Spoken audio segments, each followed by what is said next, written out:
Halston, welcome to An Actor Spares. Thank you so much for being here. Hi, I'm excited. Thanks for I'm Skyping me. yeah. So, it's funny, we were just talking about how we have like a bunch of mutual friends, but I'm such a big fan of yours.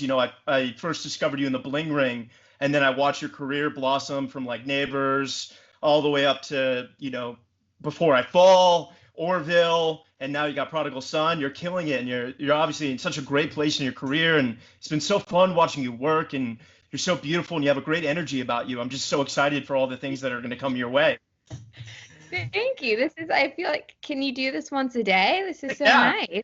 We'll This is great. keep each other positive. That's amazing. So I usually start at the beginning. You grew up in LA, right? I grew up in LA.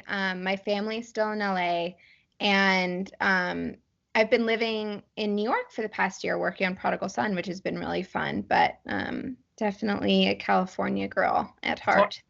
talk to me about growing up there, because like I know I've talked to a few people that grew up in LA on the show, and obviously, LA is the capital of entertainment. When you grew up, did you have an idea that the business was there, or were you just focused on growing up? It was a little bit of all of that. I think growing up in LA, you're always surrounded by this business, and so you're always aware of it to some degree. But I was busy riding horses. Like I started riding Oh, no horses. way. Yeah, I was an athlete. I was riding, 6 days a week, competing out of town on the weekends, and that was my life for My 8 years. sister is a jockey turned breeder. What? My sister's a jockey Oh, turned breeder. Yeah, Oh yeah, my God, that's yeah, amazing. Oh, see? Oh, well, yeah, I'd love to talk to her. We should get her in on this. yeah. I know. Right? That's amazing. I feel like, and it doesn't matter which part of the horse world you're in, it's like you just share this huge love for these animals. Like, I can't even talk about it without, like, it just, Oh, that's I know. amazing. So then, was that like a big part of like that was kind of your Well, sport? that was distracting me. So I was in school, I was going to school. I went to high school in LA, and I think I'd always wanted to act. Like I always put on little shows at the dinner table for my family and friends. And one day when I was younger, one of my parents' friends said, she's got something. Like let me represent her. And he was an agent Oh, at a big nice. agency, and my parents were like, no, no, no, like Let her grow up. yeah, let her grow Yeah, up. yeah. And so I did, and I kind of accepted that, and did a couple school plays, and went to the barn after school, and I was pretty happy with that until I turned 16. And I think at that age, you're, especially in LA, you're thinking about colleges and applying out, and just kind of trying to see the shape your life is going to take. And I knew I wanted to try acting. And, Yeah. I finally went to my parents and I said, listen, I'll never know unless I try. I'd rather find out now while I'm in Yeah. LA before I go off somewhere to university. And they were fully supportive at that point. I think they figured that I was, a fully formed human enough Yeah. to make my own decisions. I don't blame them, because at the time when I was younger, saying I wanted to act, I also wanted to be a dentist. So you never really know what a 9-year-old is really wanting to do when they tell you what they want to do. But by the time I was 16, they were comfortable with the fact that I knew who I was as a person. I knew what I was passionate about, and they let me call up that agent friend of theirs who was Amazing. basically like, you were a cute kid, but I don't know if you can act. And I ended up making him a tape with an acting coach. Who do you work with in LA? What's your I work with so many different coaches, but Do you know Tommy Draper? yes, Tom. That's my coach. Oh, Tom, tell Yeah, him hi. Oh, I that's will. so fun. I love Tom. He Tom's did the great. podcast. Oh, oh, I Yeah. love him. He's a kind soul. But Talk But to me yeah, about. so anyway, I made this tape. I did the Parent Trap. I was both girls. I sent it to him, and he was like, "Oh, this is interesting." I started auditioning and ended up on a pilot that year that got picked up the same week as high school graduation, and here I am. Wow. So then at 18 is kind of when it really kicked into full throttle for you.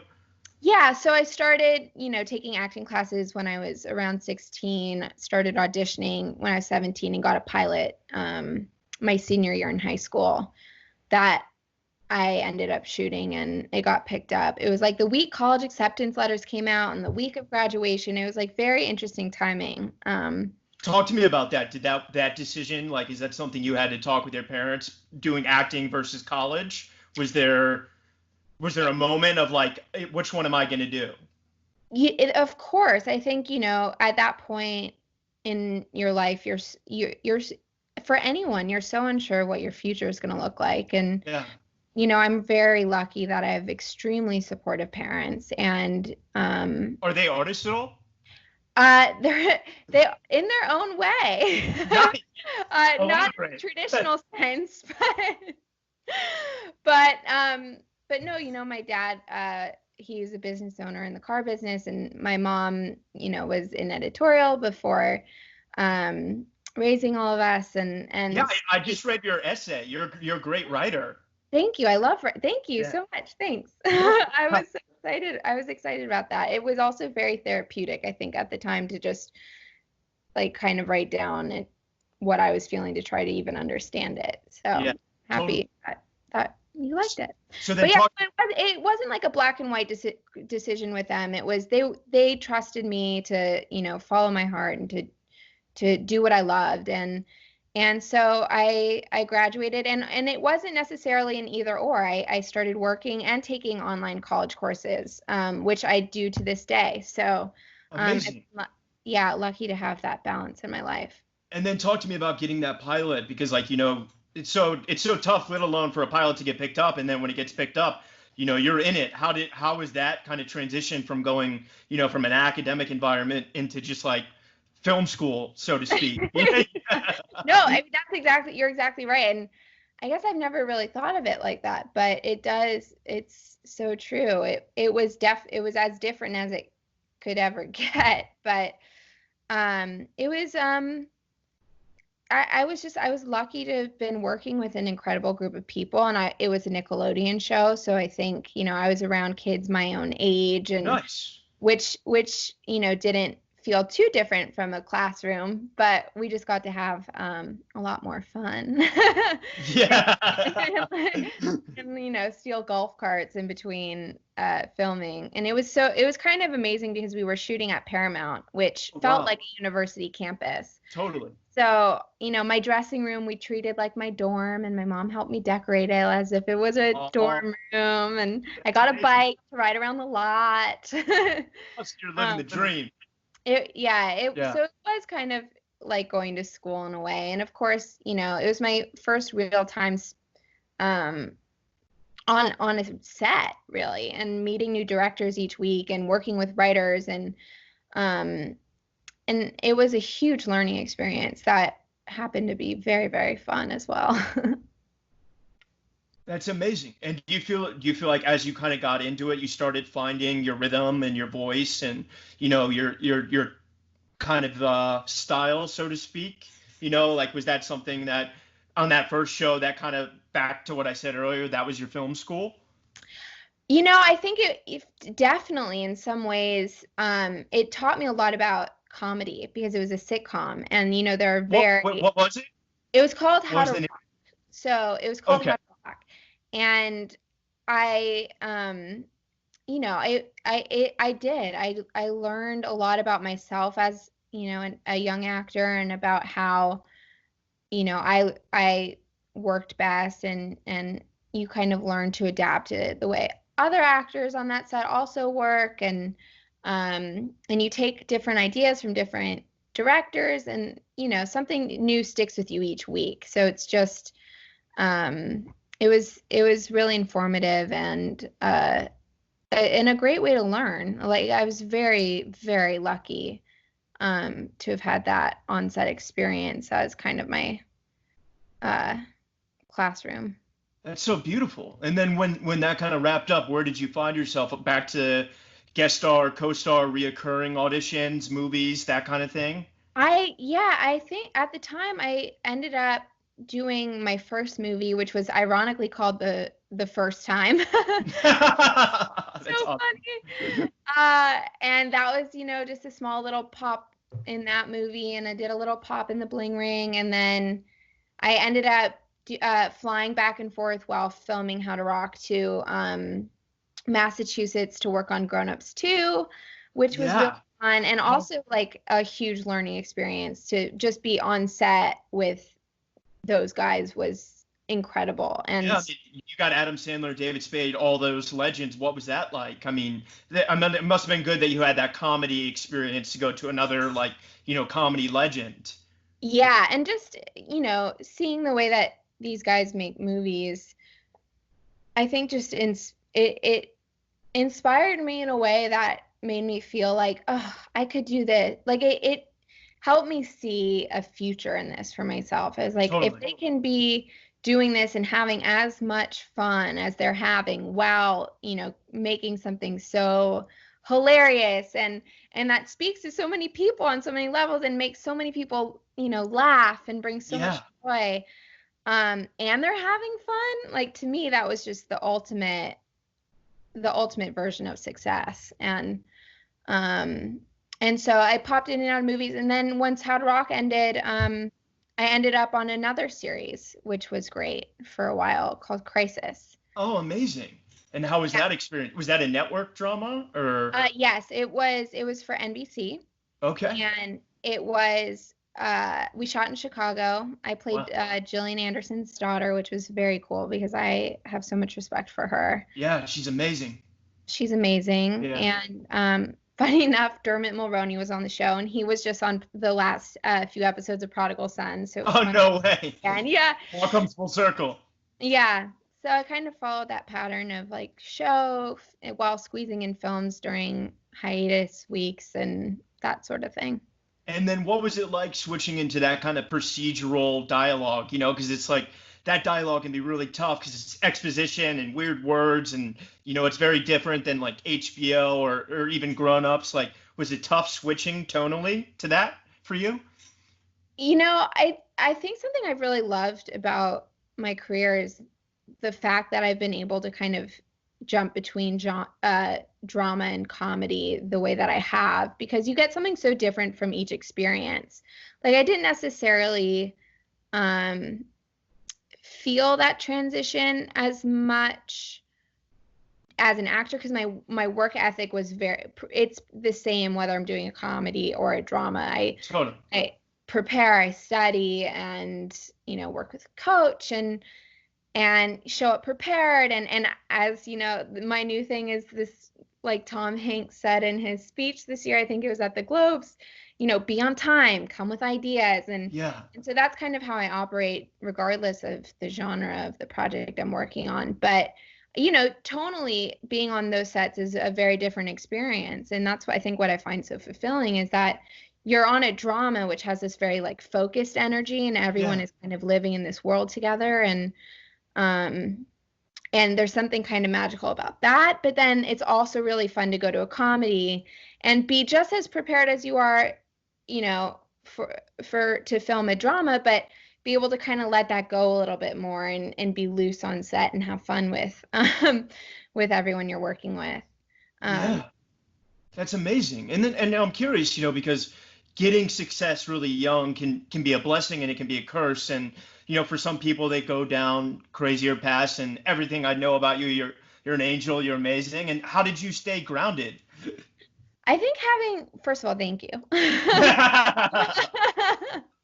gonna tell my mom Kudos. I said that. But it's exactly what I just said. It's family, having friends and people in your life who, love and support you, and so you get happiness from them just as much as you get happiness from your work, which I think is important for those times that you aren't working as much, or you're not on set. Were you ever going to visit your friends at schools that were in college? I went once. Once.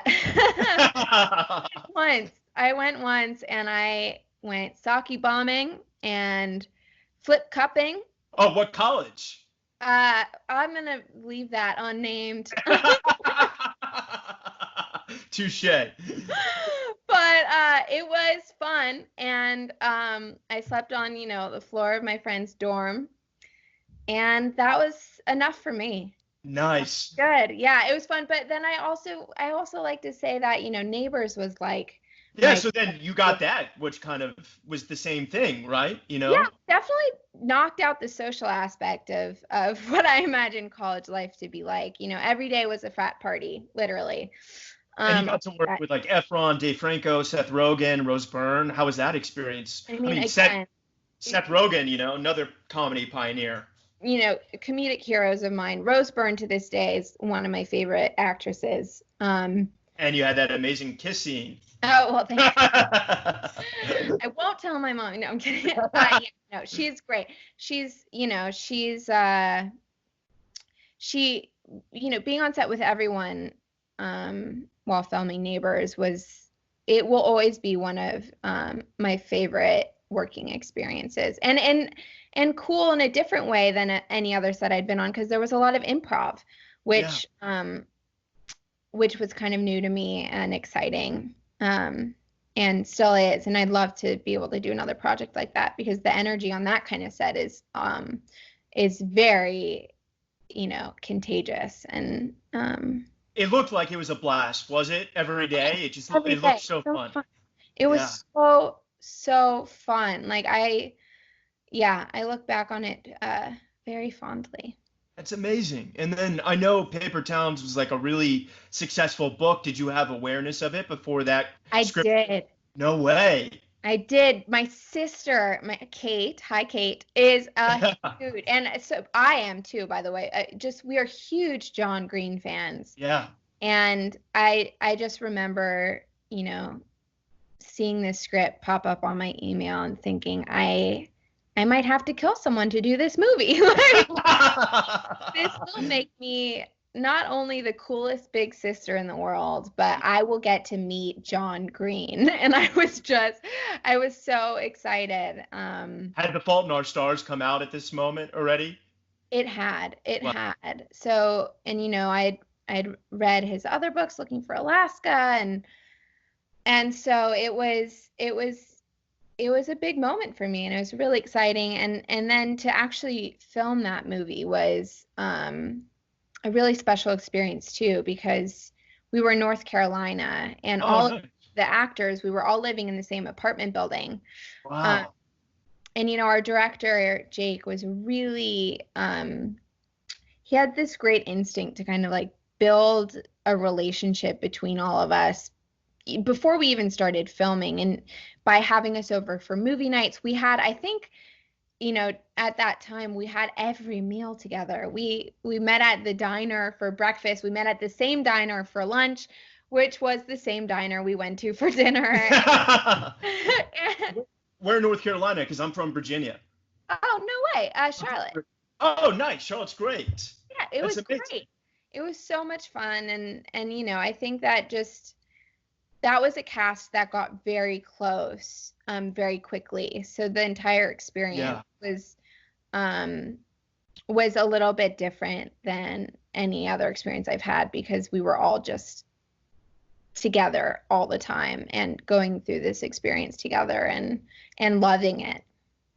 And obviously working with John Green and the follow-up to The Fault in Our Stars, I imagine positioning-wise, that really changed your career, being such a huge part of that film.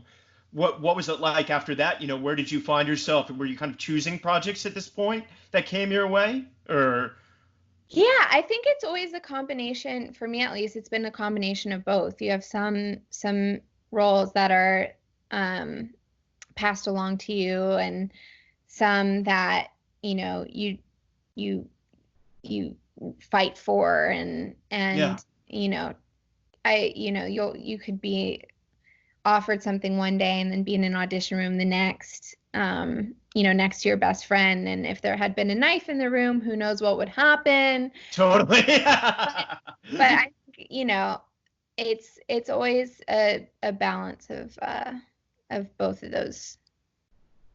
It's beautiful. And at this point, you had done a lot of comedy. What was, I just saw Before I Fall, and I love that indie. I always love a good indie. Were you interested in tonally shifting, maybe doing something a bit darker? Yeah, I think that's actually what I loved so much about Before I Fall. Um, I remember meeting with our director, Rye, at a little cafe on Larchmont. And I had just been coming off of Paper Towns, and on paper, Before I Fall felt very similar. And then when I talked to Rye, she just had this vision for the movie that was exactly um, like you say, just darker and very edgy for a young adult, um, for a young adult film. And so it was great, and like you said, very different than anything I'd done before, and definitely something that I'd love to be able to do again. Yeah, that's awesome. Was that a fun experience shooting that one? It looked fun. It was so fun. I feel like I've said that about every set I've been on, but I've just, been very fortunate. I've been, you know, cast in groups of actors that have just been so incredible, and have taught me so much, and who I've bonded with. And it's it's a very intimate experience making a movie. It's like you get to know each other very quickly, and um you're tested in different ways just throughout the filmmaking process. It's long hours, big days, and it's not easy work sometimes. And so a lot is revealed very Yeah, early on. And so that kind of forces you to get close to who you're working with in a very accelerated way. that's amazing. And then I'm curious, when you're in this amazing place in your career, are there like actresses that you're like at this point, you're trying to figure out the path that you want to go down career wise as you continue to choose roles? Was there someone's career that you're like, I want to go the Emma Stone path. I want to go, was there a strategy in place for you, or were you just kind of trying to make your own path? I think it's a little bit of both. I think that there are obviously careers that I admire. I think, I've always loved how Julia Roberts has been able to kind of walk that line in between genres, between, jumping between comedy and drama. And I think, Reese Witherspoon right now is Yeah, really, she opened my eyes to the ultimate career path, which is being able to not only act in the movies that you want to be a part of, but to produce them, and find stories that are important to you and speak to you in a way, and then be able to bring them to a screen for people to see, which I think has kind of has definitely inspired the direction of where I'd like to be going. that's beautiful. And I'm curious, because you talked about how plays were a big part of your childhood. Was there Yeah. ever like, is Broadway something that you're interested in?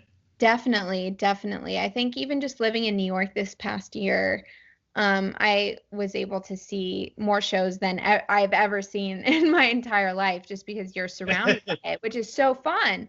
In LA, you can see theater here and there, but it's just in New York.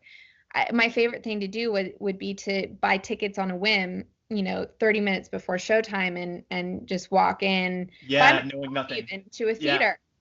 Um, oh God, it's funny talking about that right now, because I know. it's such a different world at the moment, different reality. Um, yeah, I would love to get into theater. And then were there some filmmakers that like have been on your list that you really want to, work with? Like I imagine at this point, there's a bunch of projects. I know we're kind of on a pause right now with everything, but is there a list that you have of people that you want to work with? Oh, sure. I mean, it's endless. Yeah, yeah, totally. Endless. But Yeah, I mean, I love, you mentioned Amazon. I love Damien Chazelle. I'd love yeah, to work with Damien Chazelle. Um, I love James Mangold. he's He's great. directed some of my favorite films. I'd love to do anything with Reese and her company. I think, what they're doing. at Hello Sunshine is incredible. And then, I love working with people I've worked with as well. Like, I think it's also fun to be able um, Go back and do to it. reconnect. Yeah, yeah. Um, and, Simon Kinberg is one of, Sounds great. a good friend of mine. And I would, I do any project he, was signed up for. So. And speaking of Simon Kinberg and sci-fi, you had the Orville and you did X-Men. What was it like going into those like big budget sci-fi shows? Was that something unique doing that, Definitely, it was a completely unique experience, especially to me because I had not known a lot about the sci-fi world at all. So going into Orville was kind of Another great comedy pioneer, Seth MacFarlane, for those who, don't know. I mean, he created that and wrote that, right? That was his baby. Yeah. It is his baby, and I think so that was really fun, and being able to go back and watch some of the old Star Trek series and films was also kind of informative to me in a different way than I had ever really, focused on. Yeah. And and I've always loved the X-Men movies. I loved those movies so much because even though it did kind of take place in this like alternative universe, the characters felt so grounded and so real. And that's also what I loved about Orville, is that it was a sci-fi show, but it had a lot of heart. They both had a lot of heart. Yeah, totally. What keeps you grounded when you're working with like green screens and so much of this stuff is going to come together in post? How do you keep the realism in check? Because that can be really difficult for an actor. It's a good question. I think, I had to figure it out even just when I did Goosebumps. I had a scene with what was a werewolf, but as we were filming it, it was a guy on crutches that had tennis balls on them. Kind of on all fours. And that was my first experience kind of having to dig deep and use my imagination, which is also very fun, and it brings a new kind of focus to acting that is challenging and rewarding. Totally. And then I'm curious, like as you continue to work, I know we'll get to Prodigal Son eventually, but was there ever a thought about maybe, I know you did move to New York for the show, but before that, were you going up for New York projects, or was it kind of like you wanted to be in LA because that's where your family is? I was always open to moving around, just because that was a part of this job that I've always really loved. I know I can always come home to Los Angeles, which is comforting. But I've loved being able to live in different places. Crisis was shot in Chicago, and all these films were shot in different places. Neighbors was in LA, but Before I Fall was in Vancouver, and I love New York. It might have something to do with my family. I grew up going to New York a lot when I was younger. We did a lot of family trips there, especially around the holidays, so that we had a taste of winter. And so I had this kind of special place in my heart that, made me want to live there one day. And the opportunity to not only live there, but work there that's the dream combo. Yeah, totally. And talk to me about Prodigal Son. How's that experience been? It's been great. It's been really amazing. It was, I think just being able to work with such an incredible cast on such a compelling show has been in the most exciting city in the world. Some people would argue it has just been one of the best experiences of my career. And you got some British Titans, Tom Paine, Michael Sheen, some of the best of all time. What's that like, getting into the ring with those guys? I feel like it always elevates you when you work with great actors. It does. That's exactly how I've kind of explained it to people. It's just being on set with everyone who's on Prodigal Son. They all elevate you to a different level, and we had a bunch of different really cool scenes that, are like an actor's dream. My first scene that I actually shot with Michael was my character meeting him for the first time since she was 5 years old. Yeah. Because he had spent the last 20 years in prison. I think we can say it's not really a spoiler. He's a killer, Yeah. If people don't know that, we're in trouble. That's a different issue. But yes, so he is one of, the world's most famous serial killers, and I play his daughter, Ainsley, who is, over the course of the first season, basically investigating her own life because she was so young when her father was arrested, and all she really knows of his past is what she's been told by her family or seen on the news, from old news clippings. And so I think she reaches an age at the time that Prodigal Son takes place where she feels, responsible for kind of digging into her father's history and finding out for herself, how she feels about what he did. Yeah, totally. And I'm curious, to talk to you about your process, like in comedy versus drama. Does it differ at all? Like when you're working on drama, do you approach it a different way? Because like obviously the way comedic lines land is going to be very different than the way dramatic lines land. And talk to me about that. It's a good question. I think, I love preparation. Like I love working. Yeah. I love working with my coach. I love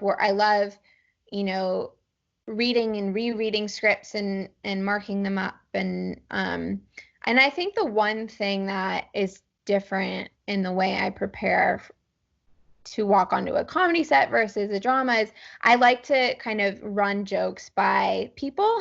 I like practice. Which it's fun to do on set too, but it's like that.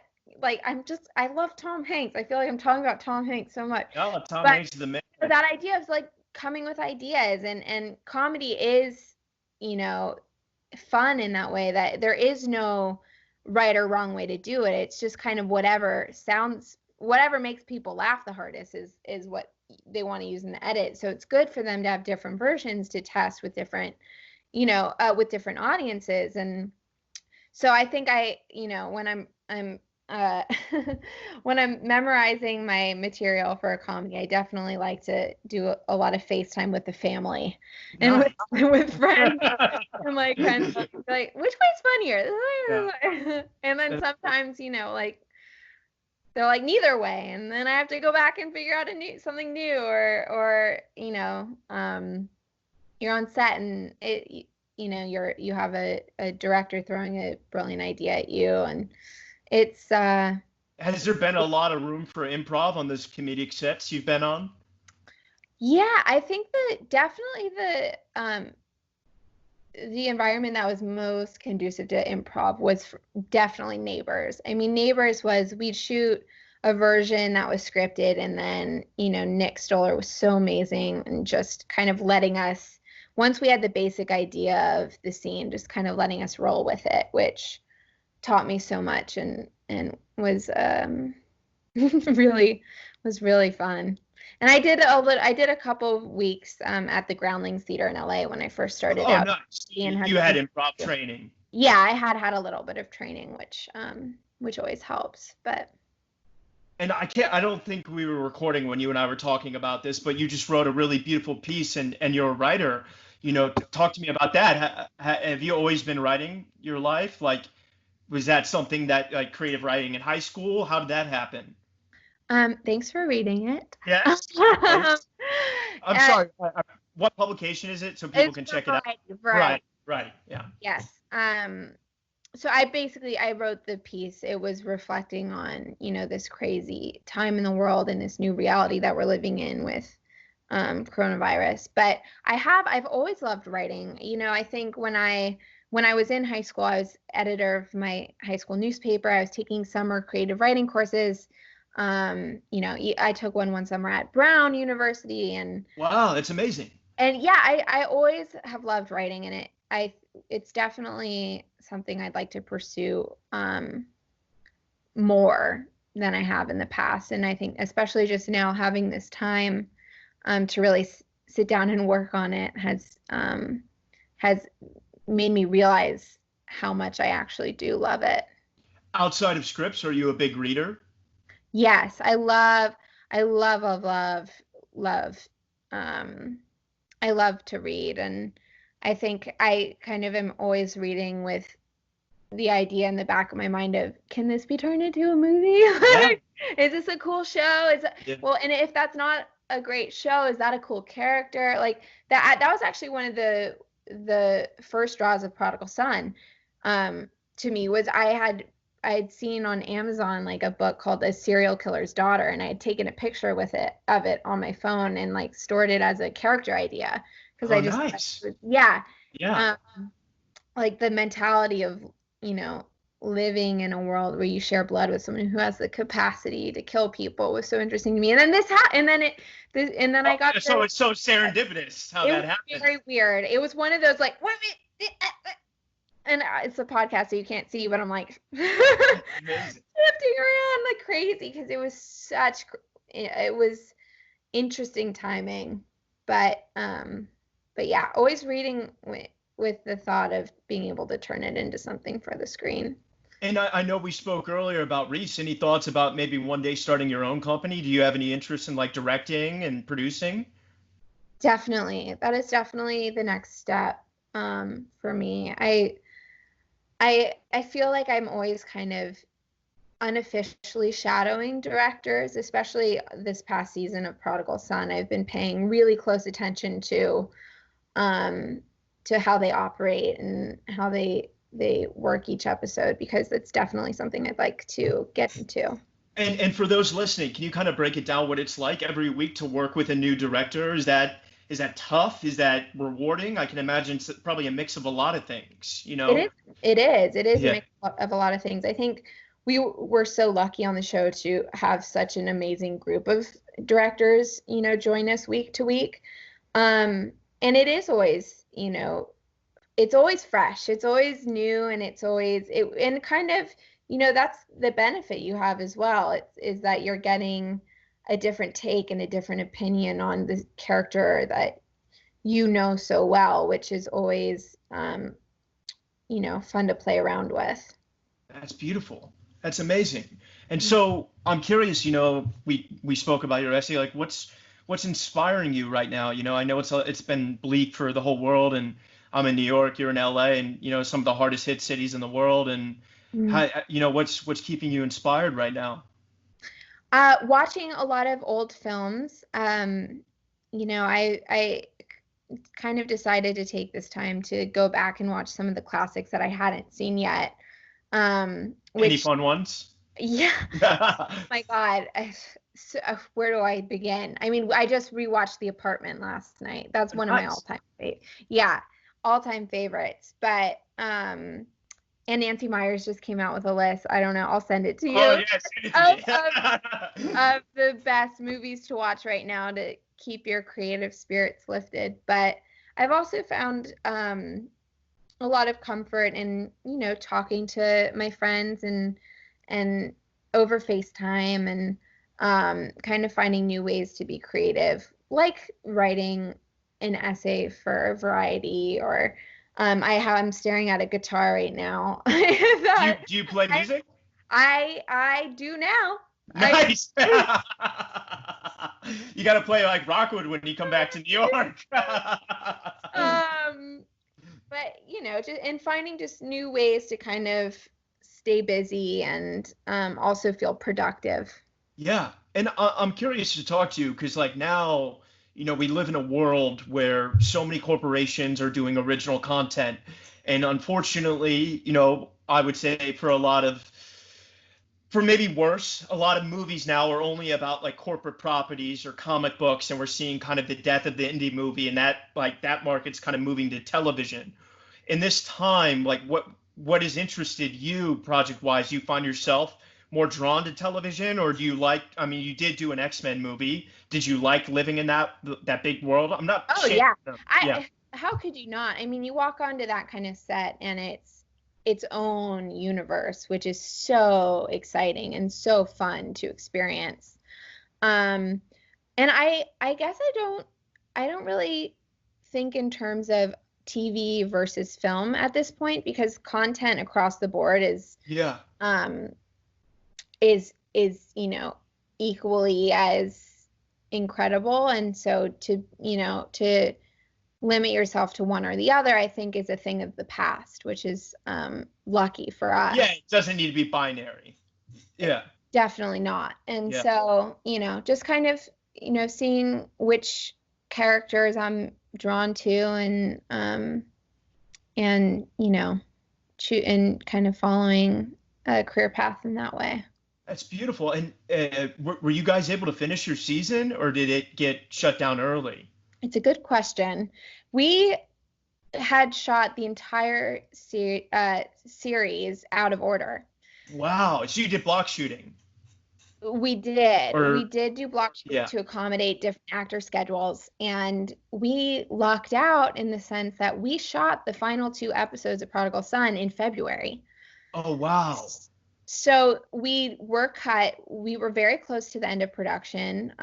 We were cut 2 weeks short, and we have incredible showrunners and editors who were able to somehow do without those middle 2 episodes and bridge together the gap between the episode that had aired and then the two final shows. So is it on Monday, the final that it airs? Over the course of the next 2 weeks. The next 2 weeks. The next 2 weeks will be the series finale,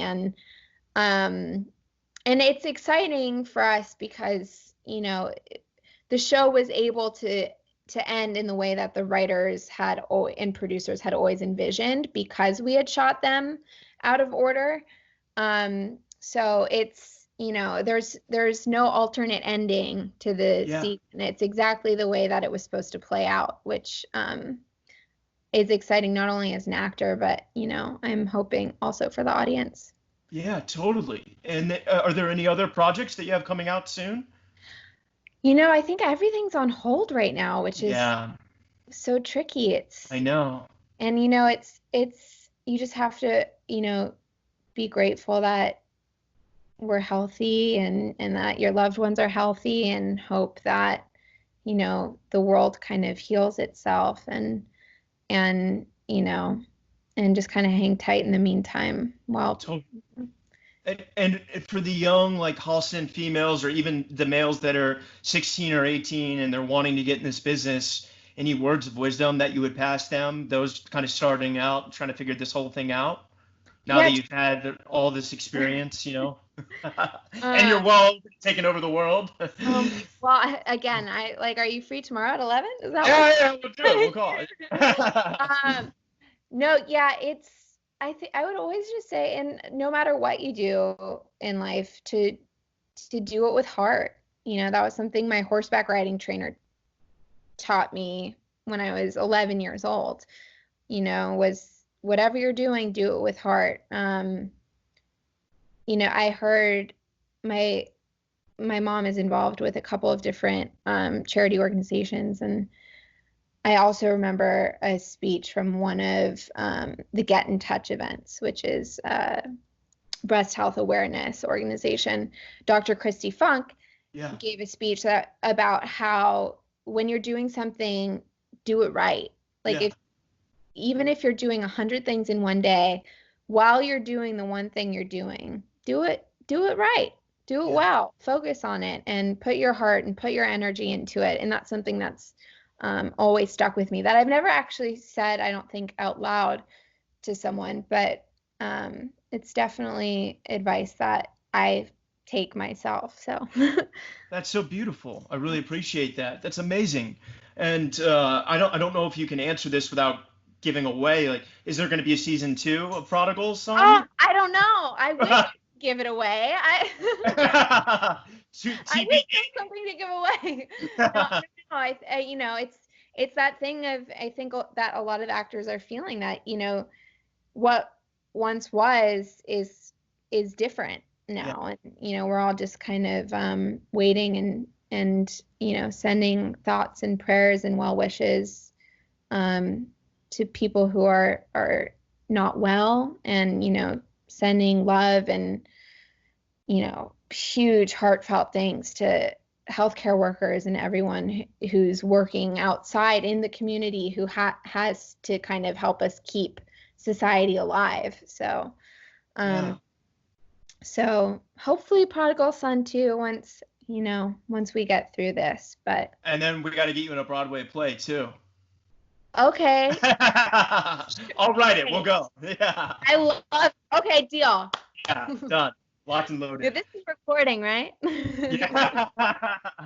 Halston, I got so much love for you. You're so amazing as an actress, and you're so beautiful, and you got such great energy about you, and there's going to be such an amazing future. It's just getting started. I'm gonna have to have you back on the show. I love it. Amazing. Yeah, I love it. I'll be here. And we'll have to hang in New York. Yes. Yes, I'd love it. I can't wait. I can't wait to be back there. And then for those, that want to kind of stay in touch, what's the best way? Instagram for those listening? Yes, Instagram. I'm on Instagram a lot these days. So. All are. Yeah. Halston Sage, thank you so much for being here. Thank you for having me.